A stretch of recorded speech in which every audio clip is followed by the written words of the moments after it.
Cuba's National Assembly reelected Miguel Diaz-Canel as President of the Republic for the next 5 years and Salvador Valdes as Vice President. On Wednesday, Russian Foreign Minister Sergei Lavrov arrived in Nicaragua as part of his official tour touring through Latin American Caribbean countries. In Sudan, clashes continue for the fifth consecutive day between the army and the pro-military group Rapid Support Forces.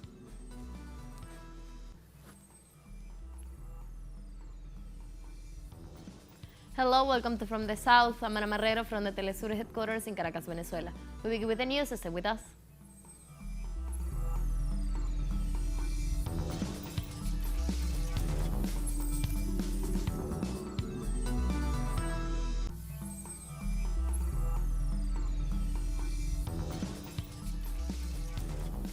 In Cuba, members of the parliament re-elected Miguel Diaz-Canel as President of the Republic for the next 5 years and Salvador Valdes as Vice President.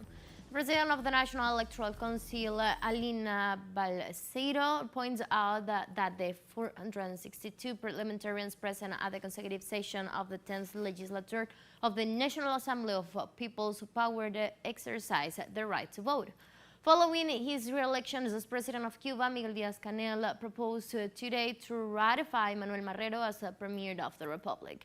His proposal was approved by a majority of votes, taking into account that Marrero's previous administration took place in a complex context marked by the COVID-19 pandemic, the intensification of the blockade, and the confrontation of difficult national situations. Diaz-Canel also proposed to ratify as Vice Prime Ministers Ramiro Valdez, Inés María Chapman, Jorge Luis Tapia, Jorge Luis Perdomo, Ricardo Cabrizas, as well as Alejandro Gil, who was ratified as Minister of Economy and Planning.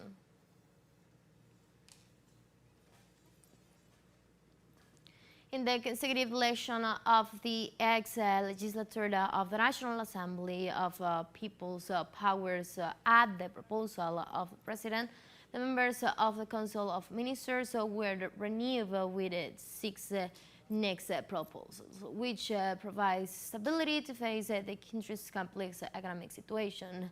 Naima Ariante Trujillo will serve as Minister of Education, Walter Baluja as Minister of Higher Education, Vladimir Regueiro as Minister of Finance, and Prices Major General Raúl Acosta as President of the National Institute of Territorial Planning and Urbanism, and Alfonso Noya as President of the Institute of Information and Social Communication, formerly the Cuban Institute of Radio and Television.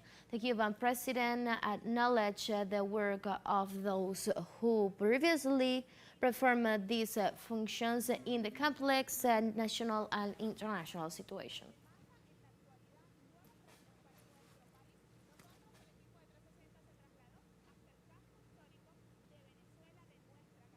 The re-elected President of the Republic of Cuba, Miguel Diaz-Canel Bermudez, referred to the great social justice that compromises the Cuban project and emphasized that in the development and the prosperity of the Cuban people are a priority in contrast to other models. The revolution is the mean to conquer everyone, the greatest rate of justice and happiness. That is not possible to achieve in another system where the well-being is associated with the violence, where some people have few or nothing, because others have the biggest part of the wealth created by the people that have less. The project that we have proposed to date is different from other models, where there will be more levels equality, whether individual and collective, that it have and that it includes the prosperity. The Cuban president also assured the commitment of the 470 people who make up the National Assembly to defend the interests of the Cuban people, and he also then about how Cuba defends its only party. The 470 people that we designated as deputies, we do not want the curricula by having the favor of the party. Our only support is to to fulfill the laws of the government and is a defender of the interests of the people. Each one of us is sitting here today to defend the interests of the most. And we are not going to earn more money or be deputies as it happens in as many countries that they pursue of multi-party democratic models. Cuba defends its model, the unity that we have today since Jose Marti founded the party, because isn't it an history? During his speech, Prime Minister Manuel Marrero Cruz referred to the challenges faced by the government throughout these years of mandate and expressed his inconformity with the work done. There are a lot of challenges that we have faced in the last few years, especially the strengthening of the blockade and the imperialism to try to affect us in order and all these situations that happened with the blockade. To these scenarios, we add the impact of the economic crisis, of the pandemic, and other conflicts. I would like to thank from the bottom of my heart the support, and I'm concerned that these obstacles that will limit us in some way, I would like to express my conformity as a chief of government, because I did not achieve the results wanted by the people. Additionally, Premier Marrero thanks the people of his hometown, Guevara, in the eastern province of Juyul for having enabled him to reach his current position. Also, Marrero referred to the challenges to come. As the First Minister, I would thank to the people of Guevara in the province of Holguín for his support and his guide. They were the ones who let me be in this parliament. I would like to thank all the deputies, representative of our government. I'm grateful for your support, for your back. I assume this responsibility in conscience that the challenge will not be minor. Very short break now, but remember you can now follow us on our TikTok account as teleSUR English, in which you will be able to see news in different formats, news updates and more. Stay tuned for more news.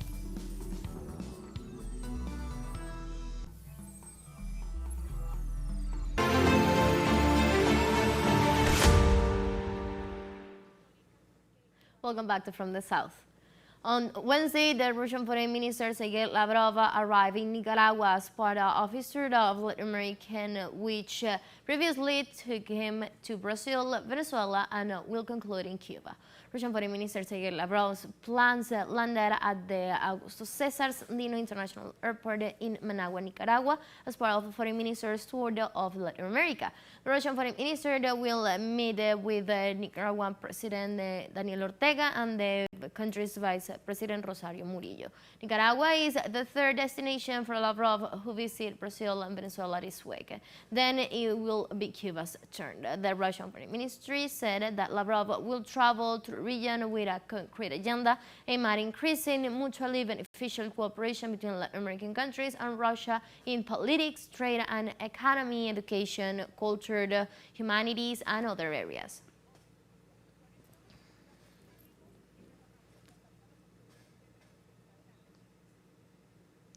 The Mexican armed forces are being spied on, but not by criminal groups, but by the Pentagon. This has been denounced by the President of Mexico. Our correspondent Daniel Rosas with the details. President Andrés Manuel López Obrador affirmed that the United States spies on the Mexican armed forces. And we are going to take care of the information of the Navy and the Defense Secretariat, because we are being spied on by the Pentagon. The reactions were immediate. There's a brave guy who came out and does tell the United States things they don't like to hear. He calls them out. He doesn't stay quiet. And as he says, we're no longer their backyard. Not anymore. And as Lopez Obrador said, we should not allow any kind of foreign intelligence work in our country, because that is what the Constitution establishes. In his morning conference, López Obrador said that the government of the neighboring country also leaks information to the media. The investigation is ongoing, and so are the complaints through diplomatic channels. We will resort to the right diplomatic ways to ask for this. We are going to do it today, to demand information, the details. The United States is obliged to share them with Mexico or, and even if it doesn't, at least to point out that the information is not truthful. And this is not the only bone of contention. It was also revealed that the U.S. agencies had infiltrated Mexican cartels in order to learn about their operations, something that Mexican authorities are investigating. Daniel Rosas, TeleSUR, Ciudad de México. On Tuesday, Russian Foreign Minister Sergei Lavrov called to join the forces against the blackmail of Western sanctions during an official visit to Caracas, where he met with Venezuelan President Nicolás Maduro. Lavrov visited Venezuela is a second stop of a Latin American tour, which began in Brazil and will continue to Cuba. On behalf of Russian President Vladimir Putin, Lavrov visited President Maduro to visit Moscow at a date yet to be determined. Lavrov said Venezuela, Cuba, and Nicaragua are countries that choose their own path and questioned the sanctions imposed by the U.S. on nations allies with leftist governments. Venezuela is one of Russia's main allies in the region, and President Nicolás Maduro has expressed his support for Moscow throughout the campaign in Ukraine.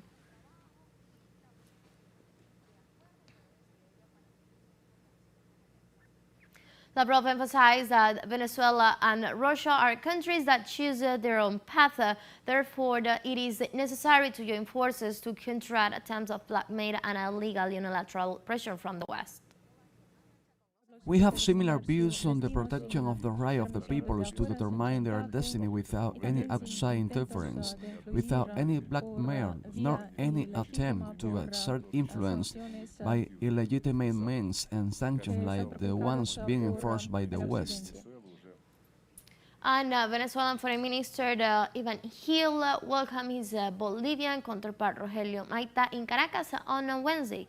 The meeting is part of the third round of a bilateral joint commission, during which they are expected to sign 14 agreements concerning energy, trade, and social political issues. The drafting of those agreements took place over more than 50 bilateral work meetings. The Bolivian Foreign Minister also announced the arrival in Caracas on Thursday, April the 20th, of Bolivian President Luis Arce on an official visit.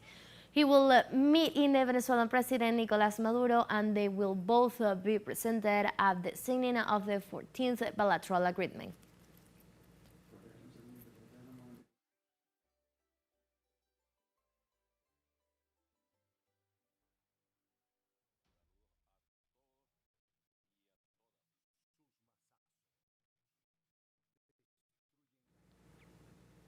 Russian Federal Security Services report on Wednesday the arrest of a Russian-Ukrainian citizen accused of preparing an attack of sabotage against an energy facility in the annexed Ukrainian peninsula of Crimea. Russian authorities announced that in the city of Kerch they have full preparations for sabotage against an energy facility on the peninsula, an explosive device and means of communications containing exchanges of messages with a representative of the Ukrainian Secret Service were found at the helm of the detained. Criminal charges were brought against the detained for attempt sabotage and acquiring, transportation, and possession of explosive, a crime punishable in Russia by up to 20 years in prison and even life imprisonment in case of aggravating circumstances.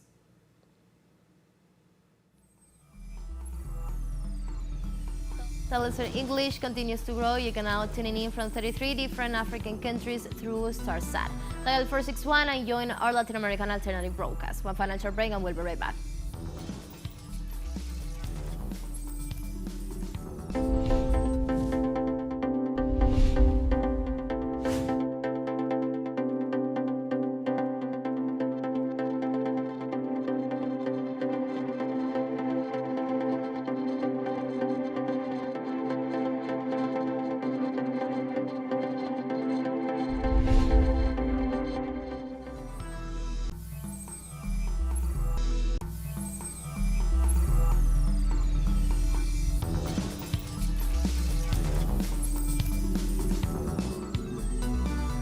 Welcome back. On Wednesday in Sudan, clashes continue for the fifth consecutive day between the army and the paramilitary group Rapid Support Forces. Clashes persist on Wednesday after the previous day the Sudanese army rejected 24 hours truce proposed by the U.S. and accepted by the military group Rapid Support Forces. According to the local media, fighting and shooting took place in the early hours mainly near the general command of the armed forces and the presidential palace in the center of the capital. Thick plumes of smoke have also been rising since the early hours of the day in the areas of the international airport of Khartoum.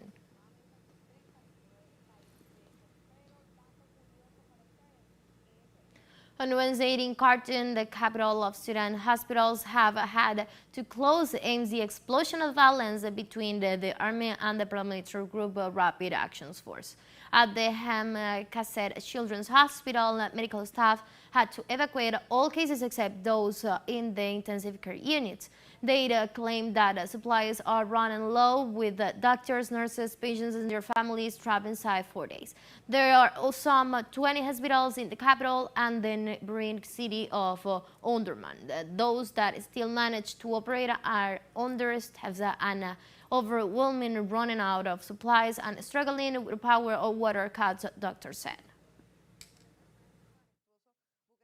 The hospital continued to operate until 11 a.m. on Saturday, the morning of the events. The number of doctors in the hospital was 21 and the number of nurses was 38. With escalating violence and security tension, doctors have to evacuate all cases except those in the intensive care units. There are shortage of staff, medicines and oxygen. The hospital is seeing a shortage in many things, and even the doctors have left and there are no people in the hospital. On Tuesday, the Director General of the World Health Organization, Tedros Adhanom, expressed the organization's concern about the situation in Sudan and informed that the day 270 people have died and more than 2,600 have been injured. The situation in the Republic of Sudan is deeply worrying. The Emergency Operations Center of the Ministry of Health in Sudan reports that 270 people have died and more than 2,600 have been injured. Tragically, 3 World Food Program workers have also died. I condemn all loss of life and stand in solidarity with our brothers and sisters in Sudan. On the other hand, the head of the World Health Organization referred to the alarming situation that Sudanese health centers are going through in the midst of the conflict.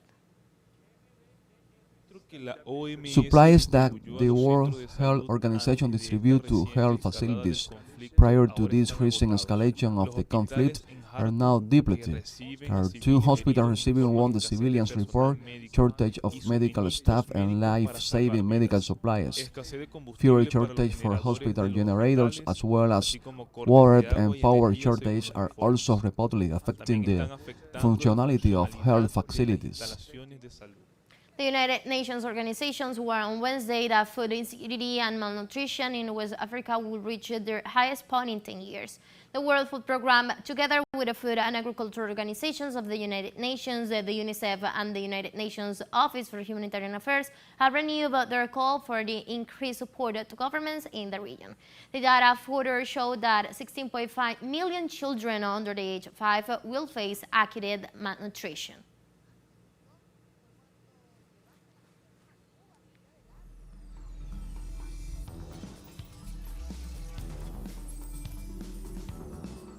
We have come to the end of this news brief, but you can find this and many other stories on our website at telesurenglish.net. You can also join us on our socials, we're on Facebook, Twitter, and on Instagram as well. For Telesur English, I'm from the South, I'm Ana Marrero, and thank you for watching.